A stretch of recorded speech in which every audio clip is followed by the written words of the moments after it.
So, hi everyone. We are going to go ahead with our topic, which we have already studied previously, and I'm going to explain you it further. I hope this will be helpful for you. If you have got any question, you can ask me, and you can write the comment as well, and I'll try to answer the question if you have got any doubt related to this topic. So, as we are continuing the topic narration, we are going to go ahead with the same. I'll try to explain you things in a different way this time. Look at this very sentence. This says, I'm reading this book these days in this library with you. इससे पहले कि हम लोग narration की बात को आगे बढ़ाएं, let us understand few important things. What exactly is narration? We have already discussed in previous classes that narration का मतलब होता है किसी चीज़ को narrate करना, to narrate something. इसका मतलब कि किसी की बात को कहना. अब जिस context में मैं बात को कह रहा हूँ, try to understand. There's a sentence. It says, I am reading this book these days in this library with you. Now ये स्टेटमेंट अपने आप में बिल्कुल क्लियर है बिकॉज ये स्टेटमेंट कहता है कि मैं इन दिनों इस किताब को इस लाइब्रेरी में तुम्हारे साथ पढ़ रहा हूँ. सो मीनिंग इज क्लियर. इस एक सेंटेंस से हम समझने की कोशिश करेंगे. नाउ जब ये पर्टिकुलर सेंटेंस है तो और इसकी मीनिंग हमारे पास क्लियर है तो डेफिनेटली जब ये सेंटेंस है तो कोई कहने वाला भी होगा. तो एक सिचुएशन को इमेजिन करते हैं जिसमें हमारे कॉलेज के लाइब्रेरी में, बोरिंग रोड ब्रांच के लाइब्रेरी में कुछ स्टूडेंट्स लाइब्रेरी में बैठे हुए हैं, जिसमें से एक स्टूडेंट, एक लड़का है जो किसी लड़की को कह रहा है, क्लासमेट को कह रहा है, आई am reading this book these days in this library. ये पर्टिकुलर सेंटेंस वो कह रहा है. नाउ अब इस पर्टिकुलर चीज़ को अगर आप समझ पा रहे हैं तो ये जो डायलॉग है, आई am reading this book these days in this library with you, उसे जोड़ा जा सकता है इसमें, जो वहाँ पे लिखा हुआ नहीं है लेकिन हम जोड़ देते हैं एग्जाम्पल को समझने के लिए. थोड़ा सा इसको कॉम्प्लिकेटेड बनाते हैं ताकि कॉन्सेप्ट और अच्छे तरीके से क्लियर हो सके. इस सेंटेंस को किसी न किसी ने कहा है. ना इस पर्टिकुलर पिक्चर से क्लियर है कि इस सेंटेंस को इस लाइब्रेरी में बैठे हुए स्टूडेंट ने कहा है. इसका मतलब कि कोई बोलने वाला है. नेचुरली जब स्टेटमेंट बोला जाएगा तो एक स्पीकर होगा. इन टर्म्स को आप समझने की कोशिश करिएगा. कोई ना कोई स्पीकर होगा जिसने इस बात को कहा होगा. नाउ वो किसी को भी कह सकता है, वो आपको कह सकता है, वो मुझे कह सकता है, या वो कहने वाला मैं हो सकता हूँ जो किसी और को कहूँ, आप हो सकते हैं जो किसी और को कहें. इस पर्टिकुलर एग्जाम्पल में इस बात को कहने वाला सिमज का ये छात्र है और ये बात वो अपनी क्लासमेट को जो पीछे उसके बैठी है वो उसे बता रहा है. तो इस पर्टिकुलर पिक्चर से अगर हम थोड़ा सा आगे बढ़ें और अब इसे स्टेटमेंट के तौर पर अगर हम लिखें तो ये सेंटेंस कुछ ऐसा बन जाता है कि राहुल सेड टू मोना. हम मान सकते हैं बच्चे का नाम राहुल और लड़की का नाम मोना, और राहुल मोना को कह रहा है, आई am reading this book these days in this library with you. अब इस पर्टिकुलर सेंटेंस को जो हमने थोड़ी देर पहले देखा था, जो हमें ये कह रहा था कि आई am reading this book in this library, उस लाइन को कहने वाला स्पीकर का भी के बारे में भी हमें जानकारी मिल गई है और वो लाइन जिसे कहा गया है उसके बारे में भी हमें जानकारी मिल गई है. साथ साथ वो जिस लाइब्रेरी में बात हो रही है, ये हमारी बोरिंग रोड ब्रांच की लाइब्रेरी है, स्टूडेंट पहचान जाएंगे, उस लाइब्रेरी में बैठ के वो इस बात को कह रहा है और उसके पास एक किताब है जो पर्टिकुलर किताब वो पढ़ रहा है.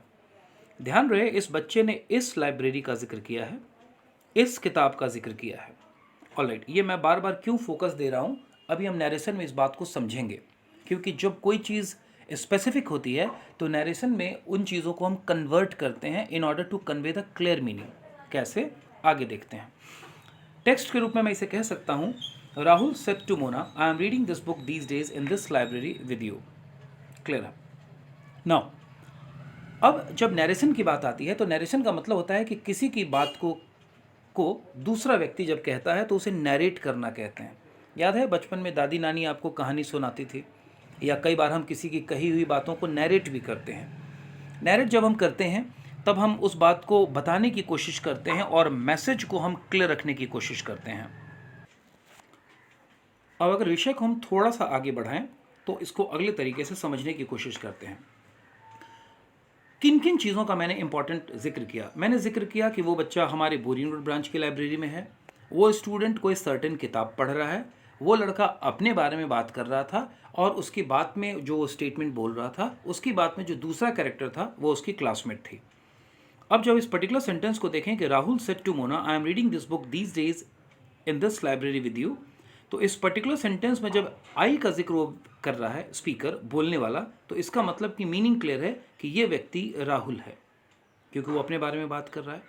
उसने पढ़ने की बात की है, वो एक किताब पढ़ रहा है। आपको मालूम है सिमज स्टूडेंट्स को स्टडी मटेरियल भी प्रिंट करके देता है, उसके हाथ में उस वक्त ये वाली किताब है। These days in this library, वो एक खास समय का जिक्र कर रहा है। दीज डेज, उन दिनों की बात कर रहा है जब वो पढ़ रहा था। इन दिस लाइब्रेरी, वो एक स्पेसिफिक लाइब्रेरी का जिक्र कर रहा है विद यू। और जब यू का जिक्र कर रहा है तो वो मीनिंग बिल्कुल क्लियर है कि वो बच्चा मोना के साथ उस लाइब्रेरी में बैठ के किताब को पढ़ रहा है।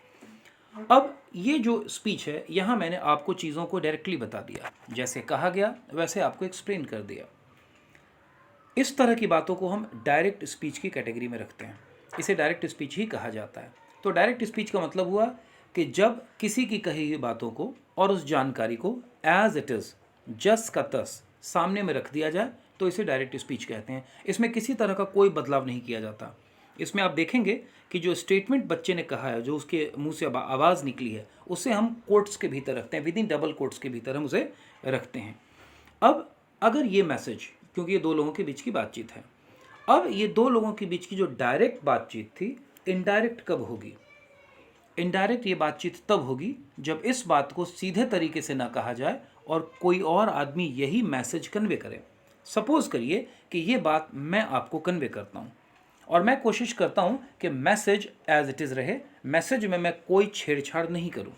तो मैं आपको सेम मैसेज कन्वे करने की कोशिश करता हूँ जो राहुल ने मोना को कहा था, और इस मैसेज को जब मैं कन्वे करूँगा तो इसे इनडायरेक्ट स्पीच कहा जाएगा।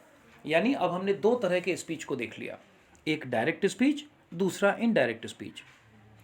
डायरेक्ट स्पीच यानी जहां स्पीकर के स्टेटमेंट को एज इट इज़ बोल दिया जाता बगैर किसी बदलाव के, और अब मैं इनडायरेक्ट स्पीच में भी इसी शुद्धता को मेंटेन करने की कोशिश करता हूं और करके देखता हूं कि क्या होता है। लेट अस सी। अब जब मैं बोलूँगा तो ये इनडायरेक्ट स्पीच होगा। अब मैं क्या करता हूं कि मैं इस स्टेटमेंट को वापस बोल देता हूं। राहुल सेड टू मोना, यही बात है, राहुल और मोना हमारे कैरेक्टर हैं जिनको हमने माना है। राहुल सेड टू मोना, और मैं उनकी बात में, डायलॉग में कोई चेंज नहीं करता हूँ। आई am reading this book these days in this library with you, यही उसने कहा था, वही मैंने कह दिया, इसके शब्दों में कोई बदलाव नहीं किया। लेकिन अगर जब बदलाव नहीं किया जाता है तो एक अलग तरह की समस्या पैदा हो जाती है। कैसी समस्या पैदा हो जाती है? इसका यह मतलब हुआ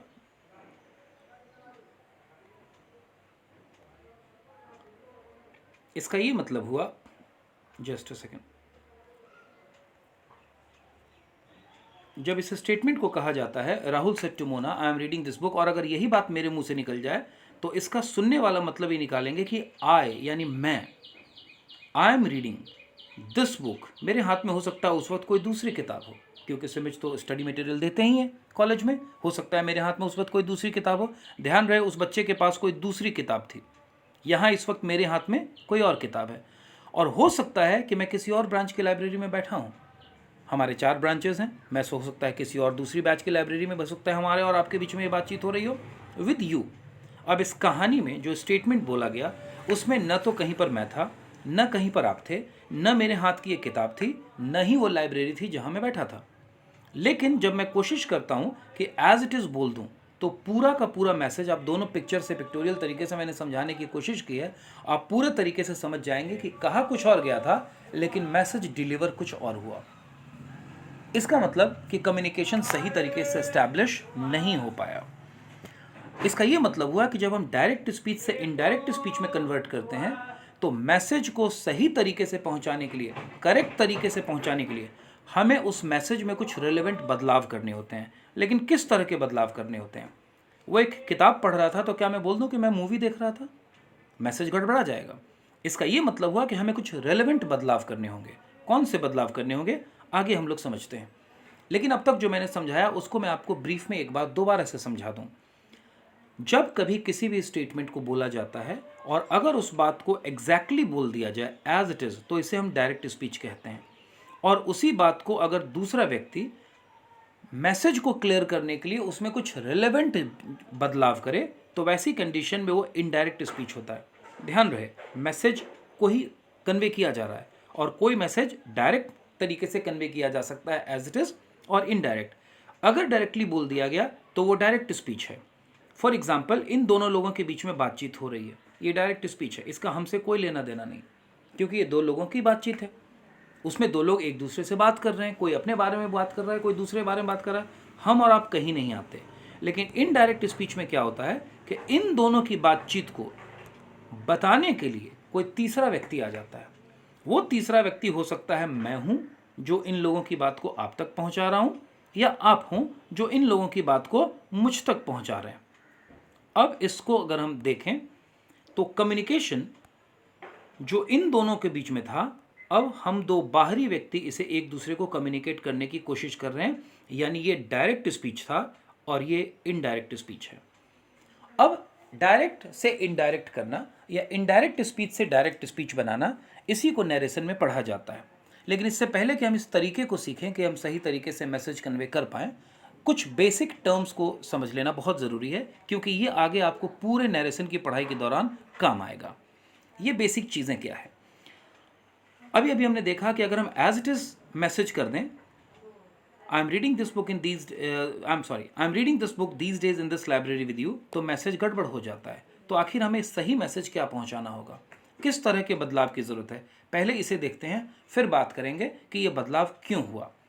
करेक्ट मैसेज होगा, Rahul told Mona that he was, he, क्योंकि न मैं पढ़ रहा था न आप पढ़ रहे थे, अभी मैं बता रहा हूँ और आपको बता रहा हूँ, लेकिन हमारे पात्र में, हमारी कहानी में, अब हमारे सेंटेंस में वो व्यक्ति ही बन गया है, क्योंकि हम दोनों के लिए ही वो थर्ड पर्सन सिंगुलर नंबर है, जो यहाँ पे फर्स्ट पर्सन सिंगुलर नंबर था। क्यों हुआ बाद में बात करूँगा, पहले मैं आपको केवल बदलाव समझाने की कोशिश कर रहा हूँ, बाद में इस बदलाव के नियमों को समझाऊंगा।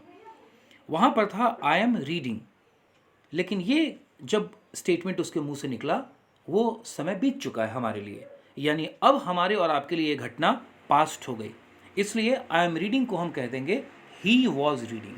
आई होप कि ये आपको क्लियर होगा। मेरे हाथ में कोई और बुक थी, उसके हाथ में कोई और बुक है, इसलिए जब उसके मुंह से निकला था दिस बुक, तो उसे मैं दैट बुक कर दूंगा। उसने कहा था दीज डेज, हो सकता है वो समर वेकेशन की बात हो सकता है वो विंटर वेकेशन की बात हो, और अभी हम दूसरे दौर में हैं, तो दीज डेज यानी इन दिनों बदल जाएगा उन दिनों में। जब उसने कहा था दिस लाइब्रेरी, तो हो सकता है हम किसी और लाइब्रेरी में हो, किसी और जगह में हो, तो अब ये बात दैट लाइब्रेरी में बदल जाएगी। उसने कहा था विद यू, लेकिन आपका जिक्र नहीं था, उसके दोस्त का जिक्र था, और जो कि जेंडर से फीमेल थी, तो अब वो बन जाएगा विद हर। यानी हमारा जो सेंटेंस था, Rahul said to Mona I am reading this book these days in this library with you, indirect sentence में नरेशन के रूल के हिसाब से कन्वर्ट होकर के बन जाएगा Rahul told Mona that he was reading that book those days in that library with her. ये क्यों हुआ और कैसे बनता है, अब हम इसे समझेंगे, लेकिन समझने से पहले ज़रूरी है कुछ बेसिक टर्म्स को हम जान लें। ये टर्म्स हम नरेशन की पढ़ाई के दौरान बार बार यूज़ करेंगे, इसलिए इसको समझना ज़रूरी है। डायरेक्ट स्पीच यानी जब भी कोई स्पीकर कहता है तो उसके दो पार्ट होते हैं। पहला पार्ट होता है रिपोर्टेड वर्ब और दूसरा पार्ट होता है रिपोर्टेड स्पीच। इस दोनों ही वर्ड में एक वर्ड कॉमन है, रिपोर्टेड। कहीं कहीं पर इसे रिपोर्टिंग वर्ब और रिपोर्टिंग स्पीच के नाम से भी जाना जाता है। हम बातचीत के दौरान इसे रिपोर्टेड वर्ब या रिपोर्टेड स्पीच ही बोला करेंगे। अब थोड़ा सा समझने की कोशिश करते हैं कि रिपोर्टेड वर्ब कौन सा हिस्सा होता है। अब तक हमने पूरी जो अपने एग्जाम्पल को लिया था, उसमें हमने देखा था कि एक हिस्सा वो था सेंटेंस का जो हमें स्पीकर के बारे में जानकारी दे रहा था कि कौन है वो बात कहने वाला, और दूसरा हिस्सा वो था जो बताता था कि आखिर कहा क्या गया।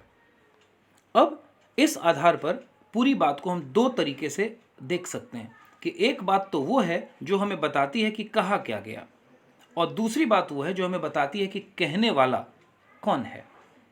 तो सेंटेंस का जो हिस्सा हमें बताए कि कहने वाला कौन है, फॉर एग्जाम्पल हमारे सेंटेंस में था राहुल सेड टू मोना, ये हिस्सा हमें बताता है कि कहने वाला कौन है। आप जवाब दे सकते हैं, मुझे लगता है अगर मैं सवाल पूछूं तो कहने वाला कौन था, राहुल।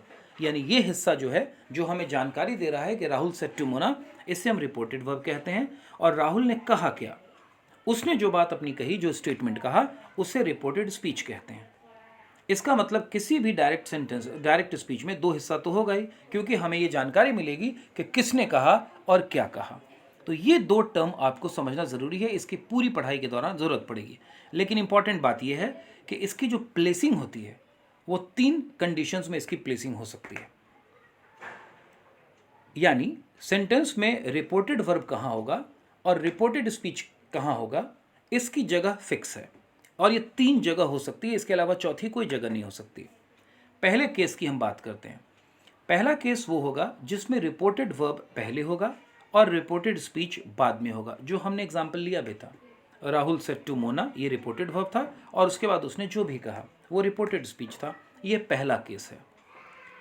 दूसरा केस इसका उल्टा भी हो सकता है, जस्ट अपोजिट, यानी रिपोर्टेड स्पीच पहले आ जाएगा और रिपोर्टेड वर्ब बाद में आएगा।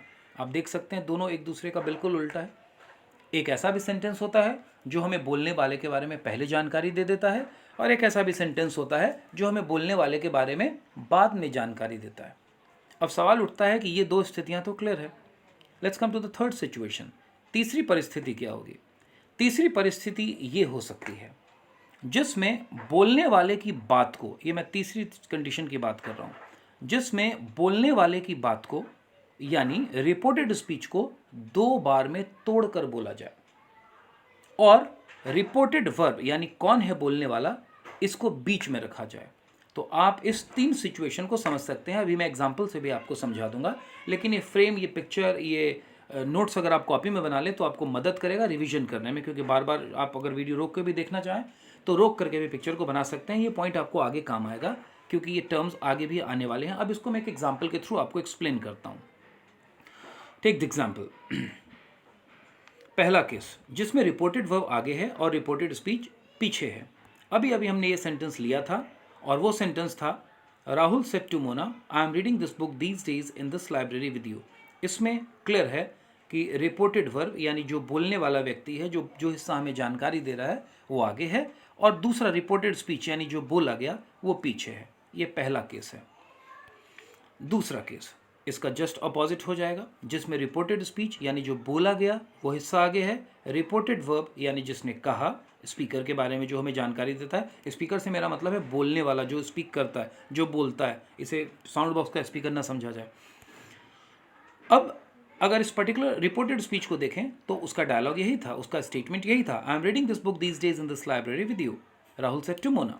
ये भी आप अक्सर पढ़ते हैं न्यूज़पेपर में, मैगजीन्स में, स्टोरीज वगैरह में इस तरह का स्टेटमेंट आता है, बहुत ही कॉमन स्टेटमेंट है। ये दोनों तो एग्जाम्पल क्लियर था। अब तीसरा एग्जाम्पल देखते हैं। इसमें मैंने कहा था कि जो स्टेटमेंट है उसे ब्रेक कर दिया जाता है, 2 हिस्से में बांट दिया जाता है और बीच में रिपोर्टेड वर्ब रहता है।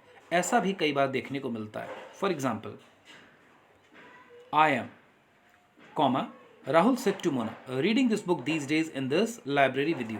अब जरा हम देखते हैं कि जो इन्वर्टेड कॉमा के भीतर लिखा जाता है वो स्टेटमेंट होता है और इन्वर्टेड कॉमा के भीतर की चीज़ों को केवल मैं एक बार आपके लिए पढ़ता हूँ, रिपोर्टेड वर्ब को छोड़ देता हूँ। अब जरा सेंटेंस को देखते हैं। आई am reading this book these days in this library with you, वही बात है, रिपोर्टेड वर्ब को 2 भाग में तोड़ दिया गया। तो ये तीसरा कंडीशन है जिसके बारे में मैंने जिक्र किया था। अब हम लोग अगर इस पर्टिकुलर सेंटेंस को एग्जाम्पल के रूप में देख लें, पिक्चर से थोड़ा आगे बढ़ते हैं, वो समझाने के लिए था ताकि कॉन्सेप्ट आपको थोड़ा इजी हो जाए। अगर हम इसे आगे देख लें तो उसी का एग्जाम्पल यहाँ दिया गया है, जिसमें पहला एग्जाम्पल है Rahul said to Mona, I am reading this book these days in this library with you. पहला केस था। Second case, I am reading this book these days in this library with you, Rahul said to Mona. तीसरा case, I am Rahul said to Mona reading this book these days in this library with you. ये 3 case था जिसे मैंने आपको समझाया और यही 3 cases हो सकते हैं। रिमेंबर, ये सारे एग्जाम्पल डायरेक्ट स्पीच के हैं। एक बार जब आप डायरेक्ट स्पीच को समझ जाएंगे और इसके कॉन्सेप्ट को समझ जाएंगे, इसके इंपॉर्टेंट पॉइंट्स को समझ जाएंगे, तो फिर हम आगे की ओर बढ़ेंगे जिसमें हम इसे इनडायरेक्ट तरीके से कन्वर्ट करने की कोशिश करेंगे। और अभी अभी जो मैंने आपको कन्वर्ट किया था सेंटेंस कि Rahul said to Mona, I am reading this book these days in this library with you, आपने देखा था कि सेड टू को मैंने कन्वर्ट किया था, आई एम को मैंने कन्वर्ट किया था, दिस को कन्वर्ट किया था, बुक तो सेम रहा था, दीज को कन्वर्ट किया था और दिस और यू को कन्वर्ट किया था। अब इन चीज़ों को अगर हम कन्वर्ट करें तो हमारे पास इनडायरेक्ट स्पीच बनता है बदलाव करके। पहले एक झलक दिखा दूं, इन रूल्स के बारे में हम आगे सरसरी तौर पर अगले वीडियो में बात करेंगे। लेकिन सेड टू को हमने टोल्ड में बदला है, कॉमा इन्वर्टेड कॉमा को दैट में बदला है, आप देख सकते हैं। आई को ही में बदला, एम को वाज में बदला, दिस को दैट में बदला, दीज को दोज में बदला, फिर दिस को दैट में बदला और यू को हर में बोला, हर में बदला। ये किसी सर्टेन नियम के तहत हुआ है। इन नियमों की जानकारी हम अपने अगले वीडियो में कंटिन्यू करेंगे सीरियल तरीके से, क्योंकि टेंस के जितनी भी कैटेगरी हैं उन सारे कैटेगरीज को हम अगले वीडियोस में नरेशन के थ्रू कवर करना शुरू करेंगे। Thank you so much. अगर आपके कोई क्वेश्चंस हो तो आप वो क्वेश्चन पूछ सकते हैं। We are here to help you. Thank you so much.